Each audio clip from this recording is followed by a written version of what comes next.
could also be like a fun, relaxing thing that you set aside some me time to sit down and...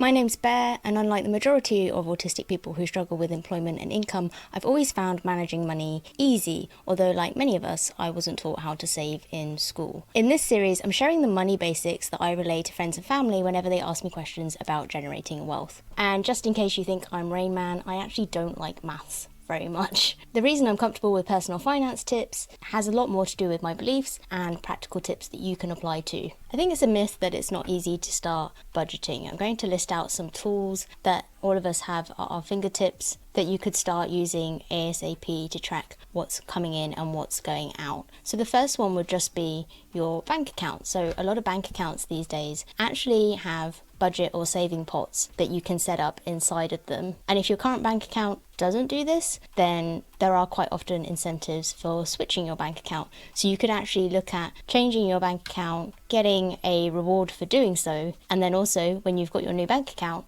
you'll have a ready-made way to track what's going in and what's going out. This was something that didn't used to be standard, and lots of apps came along saying, we'll help you how to budget and we'll track all your incomings and outgoings. And I think the banks just realised, like, why are we letting these apps fill this gap where they're helping our consumers with this, when actually it's something that we could be offering as part of online banking, where you get to see everything in one place. And now I think the only downside to this is that if you do get to a point where you really diversified your income, so for instance, if you're investing on different apps like Freetrade and Trading 212, and you've also got several bank accounts. I know someone who I think has got 16 bank accounts because of all the switching incentives. If you get to that point where you're trying to earn the maximum interest, and so you've got your money split across lots of different places, obviously you're not going to see everything coming in and going out in one place. But just to get started, if your finances are quite simple at the moment and they are quite centralised, I would definitely double check what's already available to you with your current bank account. And if they don't have a way for you to set up these budgets and savings pots for free inside your online banking, I would just look at whether there's any incentives for switching to a bank account that does. Another way to track spending while actually earning something is with receipt apps. Off the top of my head,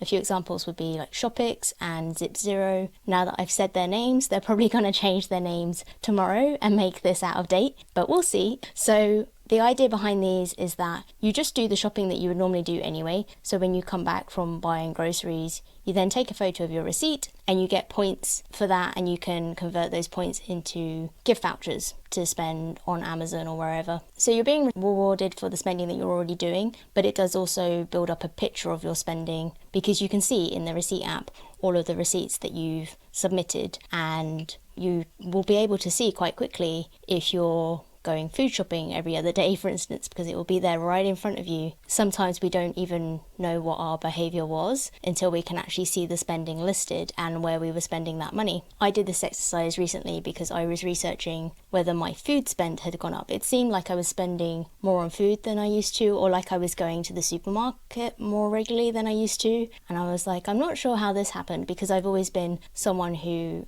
sticks to a fairly consistent routine, and my spending is usually fairly automated. And I was researching whether I wanted to try out something like Huel, which is a meal replacement where you still get all of your nutrients, but it saves you a lot of time and a lot of decision making if you're just having one of those for a meal instead of having to stop what you're doing and cook and whatever if you live at home. But obviously I wanted to know whether it was cost effective as well, and so I was looking at what was it costing me in time and money lately to do my food shopping, and I used the receipt apps to get a picture of that, literally. But one thing about that is that obviously they don't track every single expense. So if you do have outgoings that don't involve a receipt, maybe it's because it's a direct debit that goes from your bank account instead, obviously they're not going to have a record of that. So it won't give you a full picture of your spending, but it can be a start. And like I said, you do get something for submitting the receipt as well. You might find that you actually just want to do all of these ideas. My third suggestion would be to actually invest in a budget planner. It might seem a bit counterintuitive to suggest that you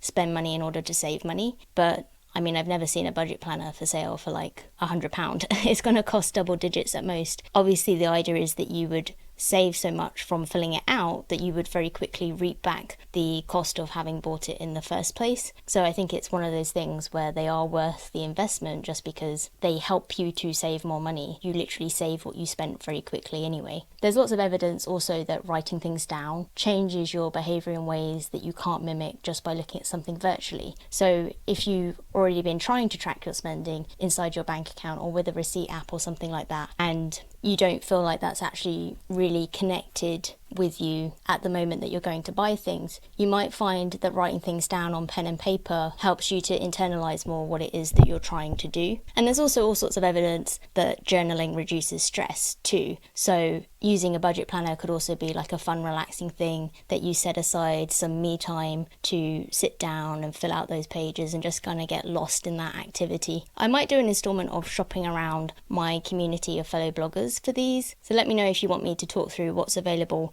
and why that might be making notes off the top of your head. And on that note, love a good pun. God, I haven't made any puns at all today. You're really missing out. On that note, the last tool at your disposal is just good old-fashioned pen and paper. There's really nothing stopping you from writing down now what you've got going in and coming out. When I can't find a notebook that I like, I just make my own and put it on Amazon print on demand. You never know, someone might buy one and it might earn me money. But any of these methods will give you an overview that can help you declutter your finances, because once you've got a picture of what you're spending, then you can start asking yourself if all of those things really fit your priorities. Because remember, if you've been following the series, every goal is a financial goal. So, see what your bank account offers or consider switching. If that would give you more feedback on your spending, consider signing up to a receipt app. And in the meantime, it definitely doesn't hurt to write down what your money is doing. You can always invest in a budget planner after you've worked out what you haven't spent this month. So if you found today useful, don't forget to test what the like and subscribe button do for a pleasant surprise, and you'll want to catch the rest of the series next. The best way to get updates otherwise from Save Like a Bear is actually via my email newsletter, where I'll also send out a bonus guide on budgeting and mindset that you can use whether you've added a second income or not. Links to sign up to that are in the description.